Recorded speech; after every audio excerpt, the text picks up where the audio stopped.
কত দাপটশালী ক্ষমতাশীল মানুষ এই জমিনের মধ্যে ছিল, কত রাজা প্রজা, এমপি, মন্ত্রী, চেয়ারম্যান, মেম্বার, যাদের ক্ষমতায় এলাকার মানুষ তরতর করে কাঁপত।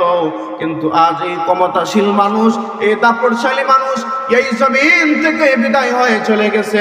এই জমিন থেকে তার নিঃশ্বাস ত্যাগ করে জমিন থেকে চলে গেছে। সে আজ গুরুস্থানের মধ্যে শুয়ে আছে, তার কবরের মধ্যে গরু ছাগলে ঘাস খাইতেছে। ক্ষমতা ছিল, দাপট ছিল, কিন্তু সেই ক্ষমতা আজ কোথায় গেল? তার বুকের উপরে দাঁড়িয়ে দাঁড়িয়ে গরু ছাগলে ঘাস খায়, কিন্তু সেই ব্যক্তি কবর থেকে গরু ছাগল খেতানোর শক্তি নাই। এই পৃথিবীর জমিন থেকে আমরা সবাই চলে যাব। কত মানুষ ছিল এই পৃথিবীর জমিনের মধ্যে, দাপটশালী ক্ষমতাশীল মানুষ ছিল, কত রাজা প্রজা, কত এমপি মন্ত্রী মানুষ ছিল, কিন্তু আজ এই জমিনের মধ্যে তারা নাই। তাদের নাম